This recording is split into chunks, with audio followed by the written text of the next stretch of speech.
What you've just heard is the startup of my latest vehicle acquisition. And no, it is not the Corolla XRS behind me. A couple years too late for that. That and this car only has half the cylinders of my latest purchase, which, as you could have probably guessed, has a V8 in it, making this my first ever V8 vehicle. So, before I turn the camera around and show you what I've picked up, feel free to leave in the comment section below your guesses as to what you think I have got. So, feel free to pause the video here, comment down below, and now it's time for me to reveal what the big secret is. So, you guys ready to see what it is? Well, I'm turning the camera around, so get ready. 3, 2, 1, there it is. And look at that, I have got a pickup truck. I've only ever surrounded myself with cars. I've never owned a pickup before, so this is quite the experience for me. So I'm going to give you guys a walk around of this thing, tell you what it is. I mean, it's quite clearly a Toyota Tundra, but I'll tell you guys all the details about it, and I'll tell you about a couple things that I've already done with it in the couple of months that I've owned it so far. And then at the end, I'll tell you what I plan to do with it, which there's not going to be a lot, actually. So, some quick basic details on what's behind me. This is a 2007 Toyota Tundra. It is an SR5 double cab, and it's got the 5.7 liter V8 3UZ FE engine. And I picked up this Tundra for less than $10,000. It's a full-size pickup with a V8 that can tow 10,000 pounds for less than $10,000. And there's two things that are really great with it at this price point. One, it has this camper shell on it, which turns out these things are actually quite expensive, in the thousands of dollars, to buy and install one of these. So the fact that it already came with it is pretty great. And what you may be thinking now is, oh, a Tundra for $9,000, it's probably a two-wheel drive model. Are you really gonna like driving it in the snow in Colorado with two-wheel drive? Well, I guess we'll never know, because it is four-wheel drive. There is one catch though. This was a two-wheel drive when I bought it. The four-wheel drive did not work, but miracles happened, and the four-wheel drive has actually fixed itself. I haven't done anything with it. All I did was just kept moving the dial back and forth. And rust was not a concern. This thing is not rusty. It has some surface rust, like if you look on the shocks, you can see there's some surface rust on the shocks, a little bit of surface rust on the leaf springs, but the really important thing, which is the frame, is perfectly intact. As you can see on the frame, there's a little bit of surface rust, but it is mostly painted, and it is nowhere close to rotting out. As you can see, it's completely solid. If you're from, say, California, maybe this looks pretty rusty to you, but if you're like me, I come from the upper Midwest, this is pretty much perfect. You'll never find anything like this in the Rust Belt. And one other very common issue with these Tundras is the cam tower leak, which is very expensive and pretty difficult to fix. And this has none of that. This has no fluid leaks anywhere on it.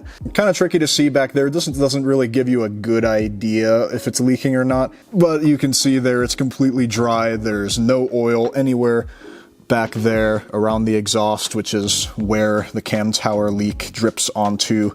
If we pop the hood, we'll see the 3UZ FE, and as well back here is a K&N intake, which I did not install. This came with the truck. I did replace the filter though.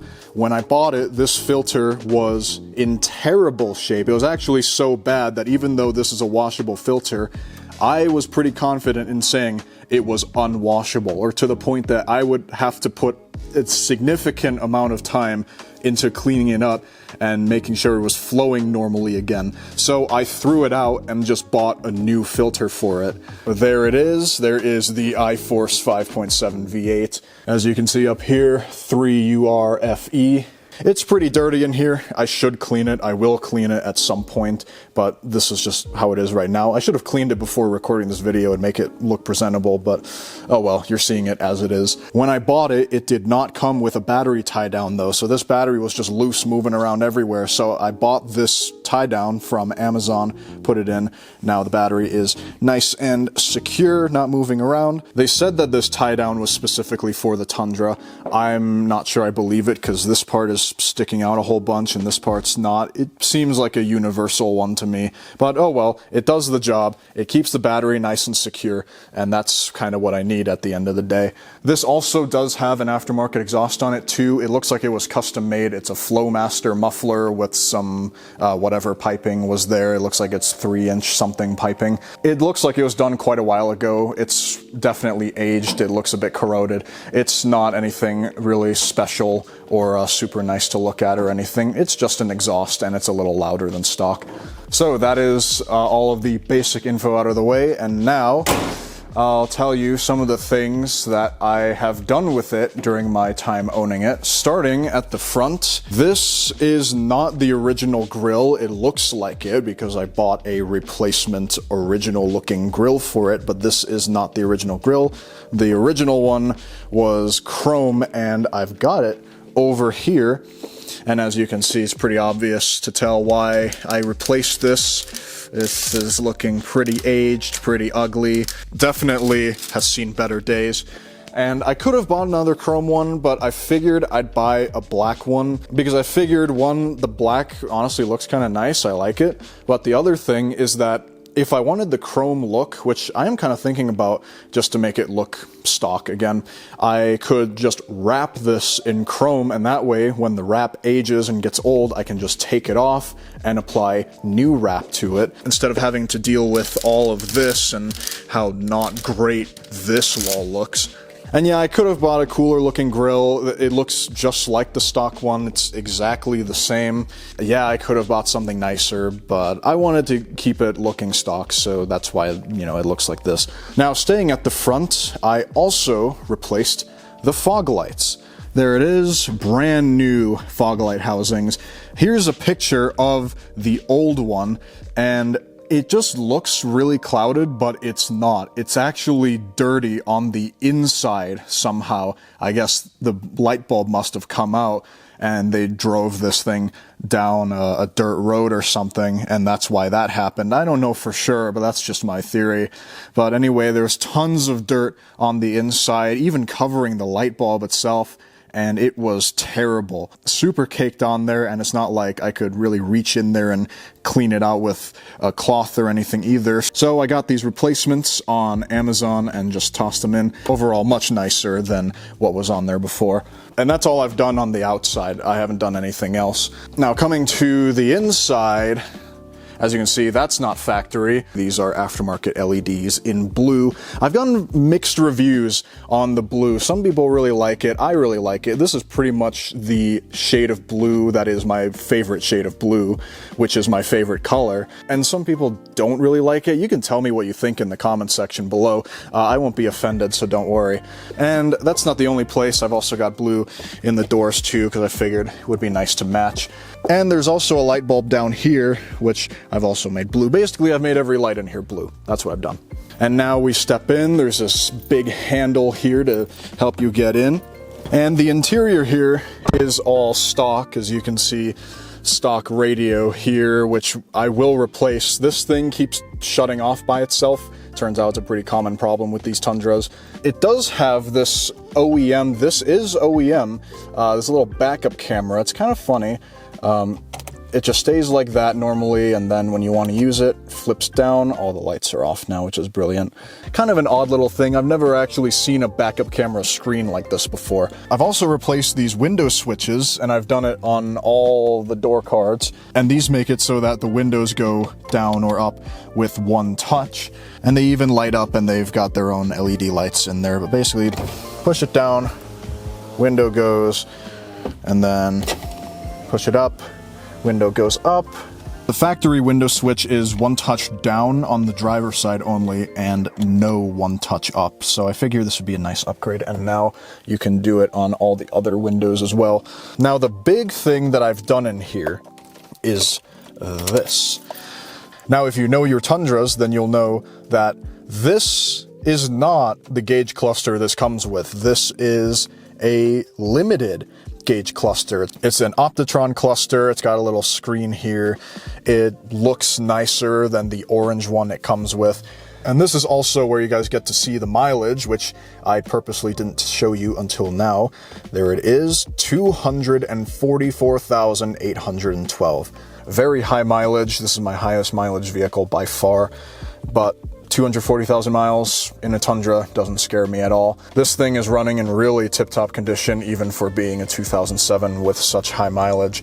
I've driven it almost 5,000 miles since the last oil change. It's almost time to do the oil change again, and it has not burned a drop of oil, so that was super good. I didn't know if it would or wouldn't until I drove it some time. Now I've driven it some, and it doesn't burn any oil, which is super sick. And in case you're worried, no, I did not roll back the mileage. Here's a couple pictures side by side of the old cluster and the new cluster. As you can see, the mileages are the same, although I really doubt any of you were worried about me rolling this back, because if I did want to commit odometer fraud, I would have rolled it back a lot more than that.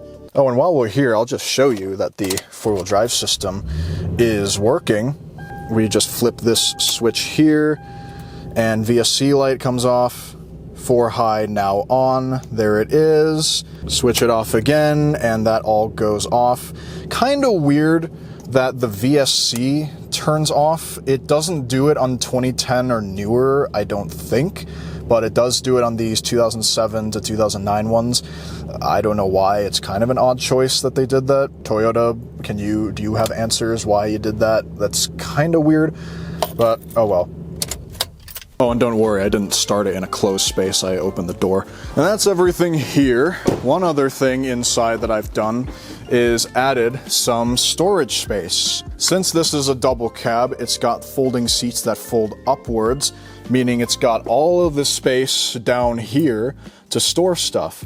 So what better than to add a little storage compartment here for some tools or some cloths or a tire inflator, basically just all of the essential stuff. And there is storage on that side too, under that part of the seat. So not exactly the most interesting mod. I mean, all it was lining this up and then adding these little screw-in things. And that was that. Again, took maybe 5 minutes to do. And besides that, I have not changed anything else with the interior except taking off the window tint on the back windows because the camper shell is already tinted. So having this tinted plus the camper shell tinted, it was kind of annoying at night. It was extremely dark, pretty much couldn't see anything. So I took it off and now the back window is usable. Speaking of the camper shell, when I bought it, I did not get the keys to these, and so I replaced the locks with new ones, and they even came with this nice rubber cover so that during the winter salt doesn't get inside here, or even just driving year-round dirt doesn't get in here and jam it up and make the lock unusable. Since we're here, I might as well mention it. A couple weeks after I bought it, I broke the handle, so I had to replace this handle here. I figure we mention it since it's right here and all. And the only other thing that I've done with it is this antenna. It's a very meh thing to kind of finish the list off. But yeah, replaced it with a stubby antenna. And I'll show you why. It's because the original antenna that comes with this thing is absolutely ginormous. I mean, look at this thing. It is longer than Harry Potter's wand. Oh yeah, did I mention this thing has brand new tires on it? They're good tires too. They are Michelin Defender LTX MS tires. They're good tires. I've driven them in the snow. I don't really like all-season tires in the snow, but I've got to be honest, they do a pretty good job for all-season tires. Usually when it comes to snow, I like driving on snow tires. That's why the XRS looks like this. So that is an overview of the Tundra as it is right now. So what do I plan on doing with it? I plan to leave it stock, I'll be perfectly honest, which I know is a bit disappointing considering, you know, what I do on this channel, but that's exactly the reason reason. I bought this as a tow rig to tow the other cars around since, you know, I keep messing with the other cars. I mean, the XRS here is supercharged. The Corolla here, of course, being turbo. The Subaru back there being, well, it's a Subaru. It'll blow head gaskets tomorrow, probably. That's a joke. That's a joke. The Subaru is actually running fine. And then the Miata is going to be turbo this year, which, whoops, I might have actually not wanted to say that, but oh well, it's too late. Now you know. And of course, we all know that doing a whole bunch of stuff with cars makes them less reliable, so I want this here to be a very reliable tow rig that I'm going to drive for a long time to come. We can think of the Tundra here as a project though, but just a different kind. Instead of giving it more power, making it super cool, this is the longevity build. Basically, the build where we just do a ton of maintenance. My goal with this is I want to take this thing to 1,000,000 miles. Now, right now it's about 250,000, so it's got to do its entire lifetime over 3 more times. But there is still effort to be made to get this to 1,000,000 miles, so I suppose it is kind of a project in that sense. So yeah, unfortunately that means no supercharged V8 Tundra, although I might build one in the future, we'll see. Anyway, we've reached the end of the Tundra reveal here, which it is interesting because I didn't actually seek out buying a Tundra. I found it and bought it just kind of on a whim because it was a good deal. It was only about maybe a 10-minute drive from where I live, so it's very close to me. I'll be honest, when it comes to pickups, I would have been happy with any of them, whether it was the Tundra here, or I could have found myself in an F-150 or a Ram or a Silverado, and I probably would have been just as happy. But I guess because it's me, I always end up finding my way into a Toyota, so there we go.